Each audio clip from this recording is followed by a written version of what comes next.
इयत्ता 7वी इतिहास पाठ 4 शिवपूर्वकालीन महाराष्ट्र या पाठातील आत्तापर्यंत आपण गाव, कसबा आणि परगणा म्हणजे काय हे पाहिलेले आहे.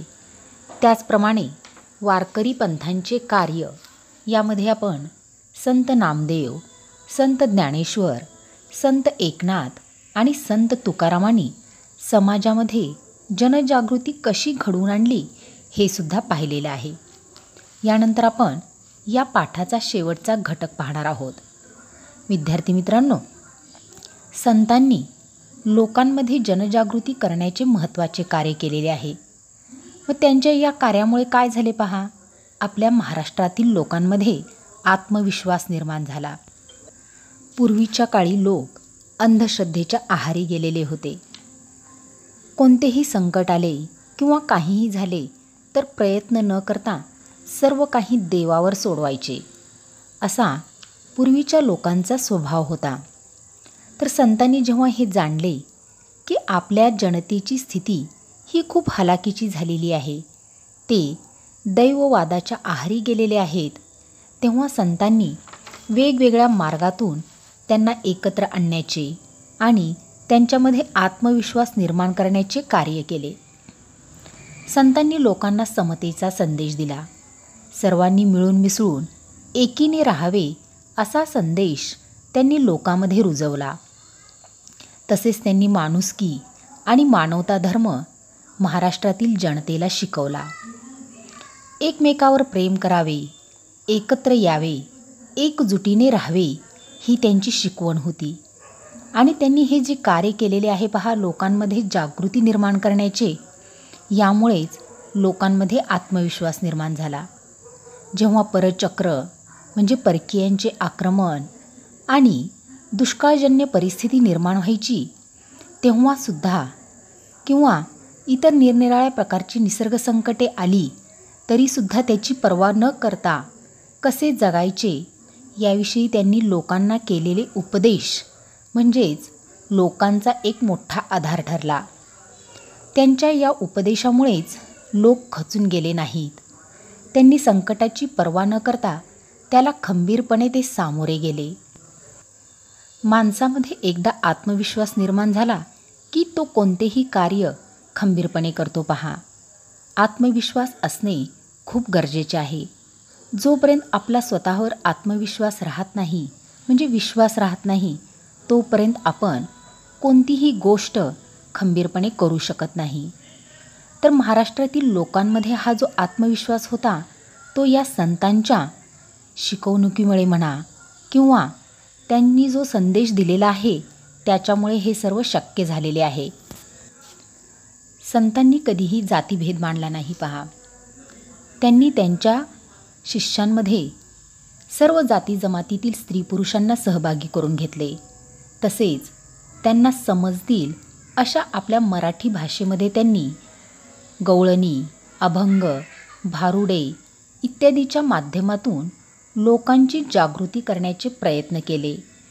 तसेच त्यांनी ग्रंथ म्हणजे ग्रंथाच्या माध्यमातून सुद्धा लोकांना समतेचा संदेश दिला. विशिष्ट परिस्थितीमध्ये किंवा जेव्हा नैसर्गिक संकटे येतात त्यावेळी जीवन कसे जगावे याचे सुद्धा उत्तम उदाहरण त्यांनी समाजापुढे ठेवले.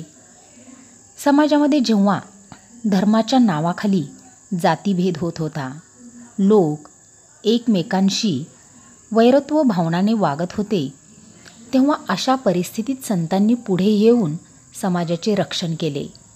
धर्माचा खरा अर्थ काय हे त्यांनी समाजाला पटवून दिले. विनाकारण तुम्ही जर धर्माच्या नावाखाली वितंडवाद करत बसला तर तुमच्यामध्ये एकी राहणार नाही, हे त्यांनी वेगवेगळ्या प्रकारे लोकांना समजावून सांगितले.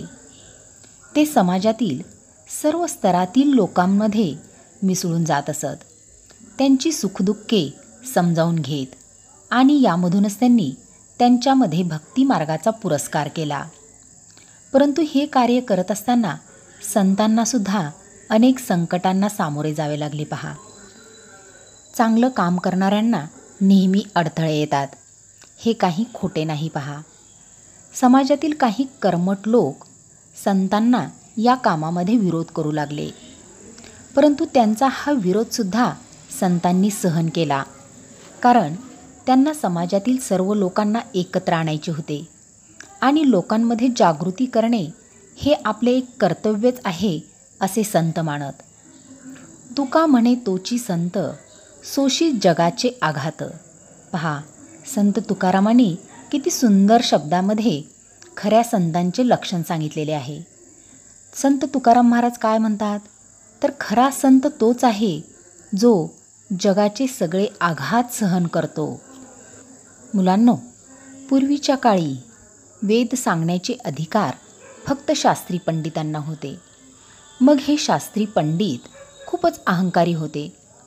ते संस्कृत भाषेतून त्यांचे वेद जनतेला सांगायचे, परंतु सर्वसामान्य जनतेला संस्कृत भाषेतील या वेदांचा अर्थ समजत नव्हता. तेव्हा संतांनी हे जाणले आणि त्यांनी सर्वसामान्य लोकांना त्यांच्या भाषेत समजेल याप्रमाणे त्यांनी परमेश्वराची आळवणी केली. परमेश्वर सर्वांसाठीच सारखा आहे, तो समान आहे. वर्ण आणि जातीचा अहंकार जर आपण बाजूला केला तर आपण सर्वजण परमेश्वराचीच लेकरे आहोत या स्वरूपात त्यांनी समाजाला शिकवण दिली. पहा, या ठिकाणी पूर्वीच्या काळी वर्ण आणि जातीवरून खूप भेदभाव व्हायचा. उच्च वर्णामध्ये किंवा उच्च जातीच्याच लोकांना परमेश्वराची प्रार्थना करण्याचा किंवा परमेश्वराची आळवणी करण्याचा अधिकार आहे असे हे शास्त्री पंडित मानत होते. मग संतांनी समाजाला आपण सर्वजणच परमेश्वराची लेकरे आहोत आणि आपल्या व्यवहारातील भाषेमध्ये परमेश्वराची आळवणी कशी करायची ही शिकवण त्यांनी समाजाला दिली. आणि हे करत असताना संतांचे एक वैशिष्ट्य होते. पहा, तर भक्ती करत असताना संतांनी कधीही आपली कर्तव्य कर्म सोडलेली नाहीत. त्यांनी त्यांच्या कामामध्येच परमेश्वर पाहिला. कांदा मुळा भाजी अवघी विठाई माझी.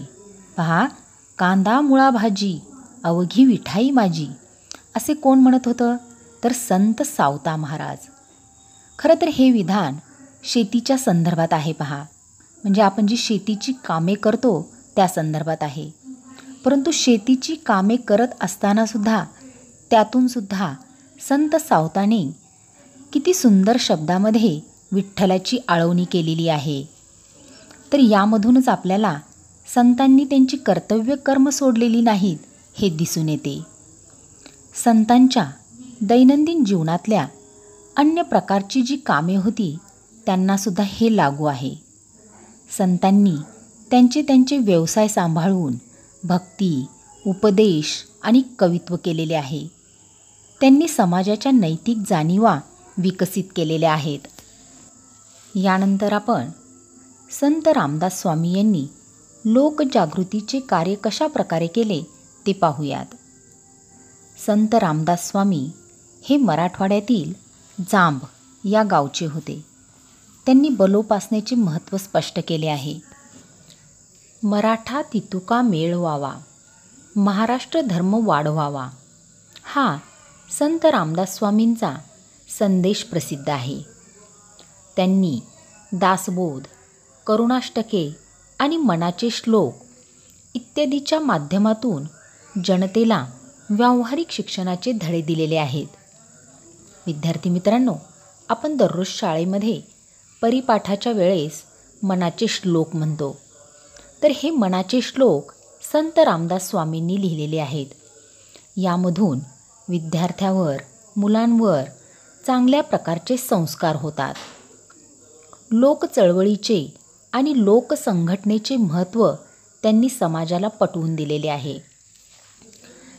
समाजातील सर्व स्तरातील लोक जर एकत्र आले, एकजुटीने राहिले तर कोणत्याही संकटांना सामना देणे त्यांच्यासाठी कठीण नसते.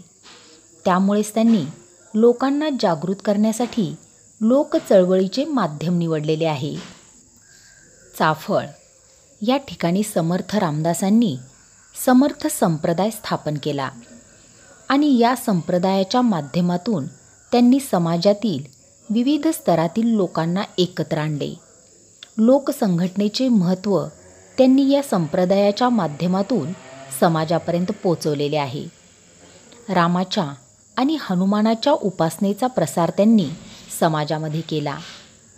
आपल्या विचारांच्या प्रसारार्थ त्यांनी भरपूर प्रवाससुद्धा केलेला आहे. म्हणजेच त्यांचे विचार समाजापर्यंत पोचवण्यासाठी त्यांनी बऱ्याच ठिकाणी प्रवास केला आणि या उपासनेच्या माध्यमातून त्यांनी समाजामध्ये जागृती करण्याचा प्रयत्न केलेला आहे. विद्यार्थी मित्रांनो, शिवपूर्वकालीन महाराष्ट्रात म्हणजे शिवाजी महाराजांच्या आधी आपल्या महाराष्ट्रामध्ये राजकीय, सामाजिक आणि सांस्कृतिक परिस्थिती कशी होती हे आपण पाहिलेलं आहे. या काळामध्ये आपल्या महाराष्ट्रामध्ये आदिलशहाची सत्ता होती. सर्व महाराष्ट्र या आदिलशाहीच्या सत्तांच्या नियंत्रणाखाली होता. म्हणजे या ठिकाणी त्यांचेच राज्य चालत होते, त्यामुळे तो स्वतंत्र नव्हता. मग असे असले तरी आपल्या समाजातील काही व्यक्ती आणि त्यांची विचारधारा जी होती ती स्वातंत्र्याची स्वप्ने पाहत होती. पहा, अशा घटकांमध्ये स्वराज्य संकल्पक मानल्या जाणाऱ्या शहाजी राजांचे स्थान हे अग्रभागी होते. म्हणजे शहाजी राजांचे स्थान हे महत्त्वाचे होते. शिवपूर्वकालीन महाराष्ट्रामध्ये शहाजी राजांनी सुद्धा स्वराज्य निर्माण करण्यासाठी अथक प्रयत्न केलेले आहे. आदिलशाही, निजामशाही या सत्तांना त्यांनी बऱ्याच प्रकारे विरोध करून स्वराज्य निर्माण करण्याचा प्रयत्न केलेला आहे. म्हणूनच त्यांचे स्थान अग्रभागी मानले जाते. विद्यार्थी मित्रांनो, संतांनी जी जनजागृती केलेली आहे त्यामुळेच शिवपूर्वकालीन महाराष्ट्रातील लोकांची घडी बसवण्यामध्ये मदत झालेली आहे. पाठ्यपुस्तक पान क्रमांक 17 आणि 18 वरील झालेला आजचा भाग तुम्ही पाठ्यपुस्तकातून परत एकदा वाचा आणि पुढील प्रश्नांची उत्तरे लिहा.